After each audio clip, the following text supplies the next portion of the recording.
Assalamu alaikum students. How are you? This is Alizan from University of Education, Lower Mile Campus, Lahore. I'm here to teach you the subject animation, and today is the 12th lecture of this subject, and our topic is principles of animation, and it is the third part of this topic. It is also a practical lecture as we have covered two lectures before that, and in this lecture we will further study two to three principles of animation and make a practical of those principles. So start करते हैं आज का lecture और इसमें हमने मजीद कुछ principles को study करना है और इनको फॉलो करते हुए आपने जो प्रैक्टिकल होगा उसके अंदर हम इसकी चीज़ों को मजीद कवर करेंगे, इनको इम्प्लीमेंट करेंगे इन प्रिंसिपल्स को।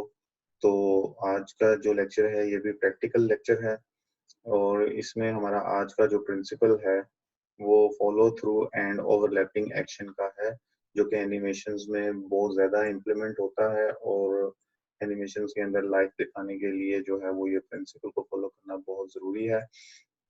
इसका एक बेसिक सा ओवरव्यू मैं आपको वैसे समझा देता हूँ कि जिस तरह फर्ज करें कि आपने सुपरमैन अक्सर जो है वो मूवीज में या कार्टून्स में देखा होगा। तो कार्टून्स में सुपरमैन ने केप एक पीछे लिया होता है रेड कलर का, और जब सुपरमैन उड़ता है और उसके बाद वो जमीन पे जब लैंड करता है तो लैंड वो कर जाता है, लेकिन उसका केप थोड़ा सा बाद में लैंड करता है। और या फिर उसके समझ लें कि उसके लैंड करने के बाद भी उसका केप हवा में थोड़ा सा लहराता रहता है। तो ये चीज जो होती है उसको हम फॉलो थ्रू कहते हैं कि जो एडिशनल एसेसरीज होती हैं बॉडी की, जो कि बॉडी से थोड़ा सा अलग होती हैं, जिस तरह अगर कोई खुले कपड़े किसी ने पहने हुए हैं या कोई मफलर वगैरह लिया हुआ है या कोई दुपट्टा है या कोई केप है, तो ये चीजें जो एसेसरीज होती हैं बॉडी की, तो बॉडी जब मूवमेंट करके रुकती है तो ये चीजें बॉडी के मूवमेंट के मुताबिक बाद में रुकती हैं और वो जो मोशन करती हैं उसको हम फॉलो थ्रू मोशन कहते हैं। तो follow through and overlapping action is general heading for two closely related techniques which help to render movement more realistically and help to give the impression that characters follow the laws of physics, including the principles of inertia.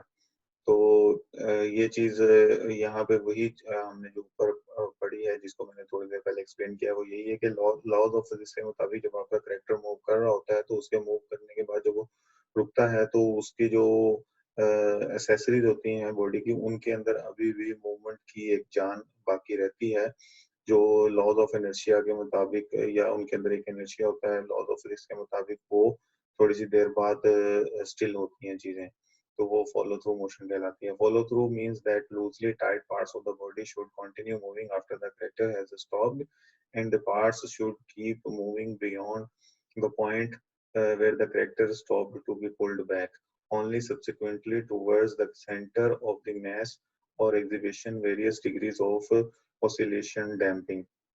तो इस तरह से ये आपकी जो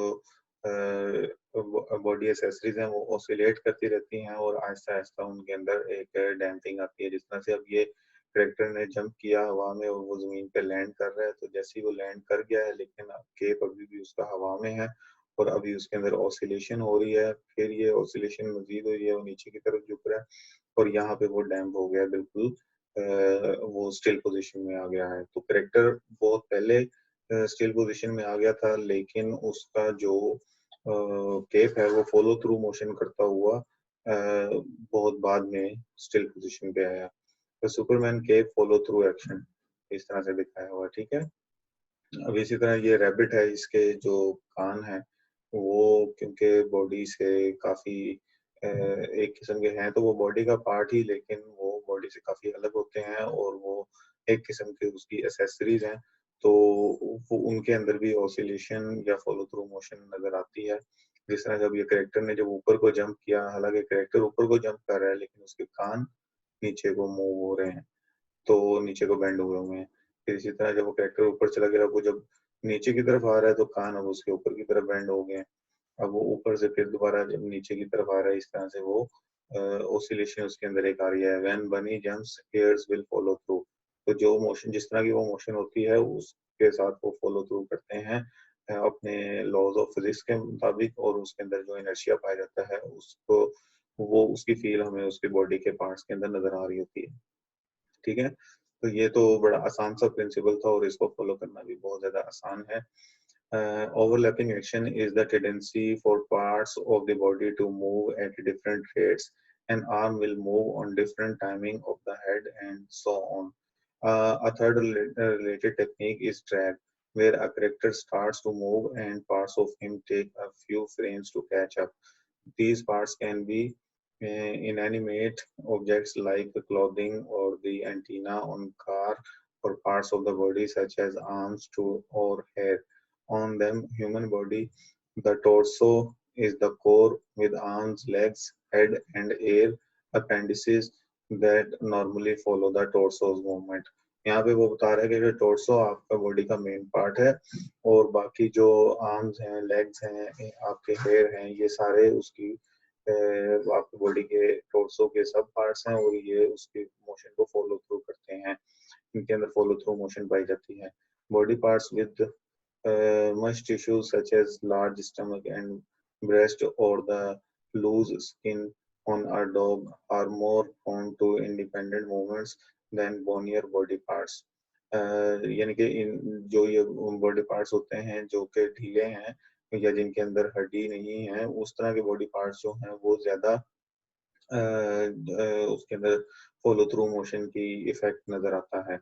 again exaggerated use of the techniques can produce a comical effect, while more realistic animation must time the actions exactly to produce a convincing results. Means कि अगर आपने ज़्यादा रियलिस्टिक अप्रोच यूज़ करनी है तो उसमें आपने फॉलो थ्रू मोशन को इतना ज़्यादा एग्जैजरेट नहीं करना, लेकिन अगर आप इन फॉलो थ्रू मोशन को ज़्यादा एग्जैजरेट कर देंगे तो उसमें कॉमिक स्टाइल आ जाएगा।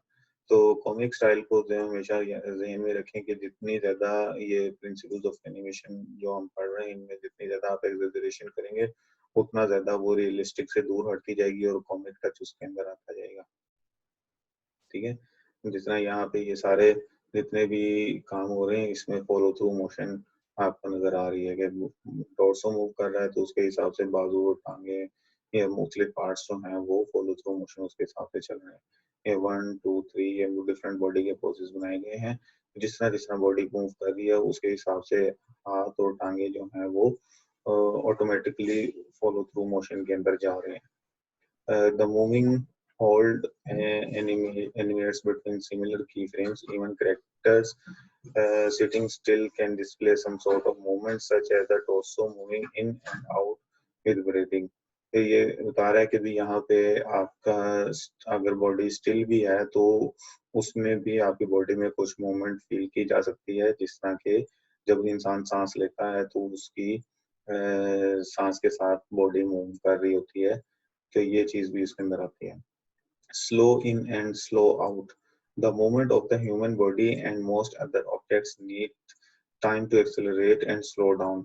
For this reason, animation looks more realistic if it has more drawing near the beginning and end of an action, emphasizing the extreme poses and figure in the middle. इस तरह से ये इसको कह सकते हैं कि भी जब बॉडी को मूवमेंट को आपने किसी जगह पे ऐसे दिखाना है कि स्लो मूवमेंट है या फास्ट मूवमेंट है, तो उसमें पोजेस का डिफरेंस आ जाता है और की फ्रेम्स का दरमियान में से गैप आ जाता है। कि जिस तरह आपने ये दिखाना हो कि यहाँ से बॉल जंप करके तेजी से बाउंस करेगी, तो वो जो तेजी से बाउंस करना आपने इस तरह से दिखाना है कि वहाँ पे उसके दरमियान में जो बॉल्स हैं वो कम हो जाएंगी और की फ्रेम्स बीच में कम हो जाएंगे। अब यहाँ पे इधर से जंप करके जैसे ही ऊपर की तरफ उड़ेगी तो ये बिल्कुल स्लो दिखाया है शुरू में उसने उसका एक्शन, और वो स्लो एक्शन किस तरह से है कि उसमें उसने ज्यादा बॉल्स दिखा दी और की फ्रेम्स भी बीच में ज्यादा हो गए। तो जैसे ही अब वो मोशन फास्ट आपने दिखानी है तो पॉजेस कम हो जाएंगे और की फ्रेम्स भी बीच में से कम हो जाएंगे। तो यहाँ से 5 से लेके 6 तक आने में स्पीड से आएगी बॉल और टाइम भी उसका उसमें इतना ही लगेगा। फिर 6 से 7 पे आने में आने में इतना टाइम लगेगा और यहाँ से इतना आने में। तो यहाँ पे आपने जो है वो की फ्रेम्स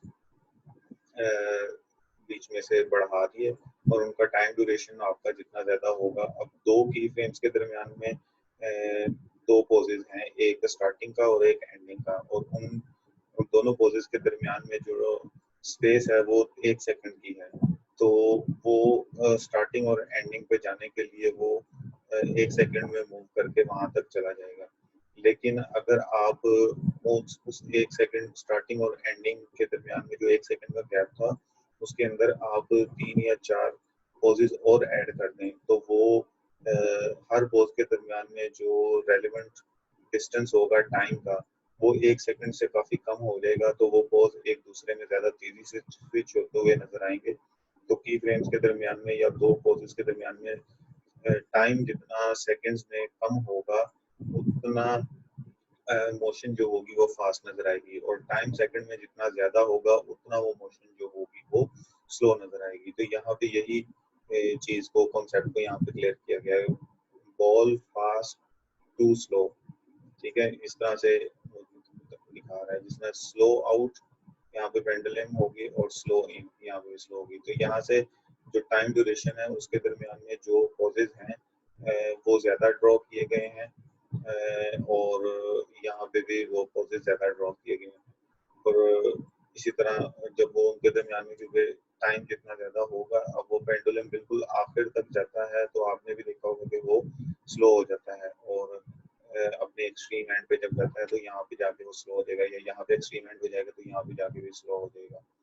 तो क्योंकि वहां से पॉज चेंज करने में उसको टाइम जितना रिक्वायर्ड हो रहा है वो टाइम उसके लिए काफी ज्यादा है। लेकिन वहां से लेके अपने वेट की वजह से वो जब सेंटर में आएगा तो सेंटर में आते आते उसकी स्पीड एकदम बढ़ जाती है। ठीक है, तो ये चीज इसके अंदर काबिल गौर है। तो slow in and slow out वाली जो प्रिंसिपल है वो बहुत कम इम्प्लीमेंट होता है एनिमेशंस में, लेकिन इसको जो है वो स्टडी करना जरूरी है। और जहाँ पे ये चीज आप दिखाएंगे डिफरेंट ऑब्जेक्ट्स को मूव होते हुए, तो आपकी एनिमेशन के अंदर जो है वो क्लासिक लुक या क्लासी लुक उतनी ही ज्यादा आएगी, और आपका जो शुमार होगा वो अच्छे एनिमेटर्स में होगा कि आपको देखा जाएगा कि आपने अपने काम के अंदर इतनी बारीक डिटेल्स का भी ख्याल रखा है कि कहाँ पे मोशन स्लो होनी चाहिए, कहाँ पे फास्ट होनी चाहिए, उस चीज का भी आपने ख्याल रखा है। ये और ये जाहिर बात है यहाँ पे भी लॉज ऑफ फिजिक्स ही इम्प्लीमेंट हो रहे होते हैं कि जब बॉडी ने ऊपर से नीचे की तरफ आना है तो जाहिर बात है उसका वेट उसको नीचे ड्रैग करने में काफी ज्यादा स्पीड से हेल्प करेगा, तो वहाँ पे आपने मोशन को फास्ट दिखाना होगा। लेकिन अगर नीचे से ऊपर की तरफ जाना है तो वहाँ पे स्लो जिसमें स्लो होगा, थोड़ा सा ऊपर जाने में उसको थोड़ा सा टाइम लग रहा है। ये पेंडुलम की मूवमेंट इसके लिए काफी ज्यादा सेल्फ एक्सप्लेनेटरी है, और इसके अंदर स्लो इन स्लो आउट के कॉन्सेप्ट को समझने के लिए ये काफी इफेक्टिव चीज है पेंडुलम की एग्जांपल। ठीक है, तो अब प्रैक्टिकल बाकी चीजें जो हैं वो हम क्लास प्रैक्टिकल वाले में आपने करनी है, और प्रैक्टिकल आपने ये करना है कि दो दो एग्जांपल्स आपने तैयार करनी है इनकी फॉलो थ्रू एंड ओवरलैपिंग की, जिस तरह से ये चीज हमने डिस्कस की है। और दूसरा प्रैक्टिकल आपने इसके अंदर ये करना है कि आपने स्लो इन स्लो मोशन के हिसाब से इसकी भी दो दो एग्जांपल्स कोट करनी है। यहाँ पे उसने पेंडुलम की एग्जांपल कोट की है, आप पेंडुलम की एग्जांपल से मिलती जुलती कोई और एग्जांपल्स कोट कर सकते हैं। ठीक है, तो अभी तक के लिए इतना ही काफी है, बाकी हम प्रैक्टिकल क्लास में डिस्कस करेंगे। थैंक यू सो मच, अपना ख्याल रखिए, अल्लाह हाफिज।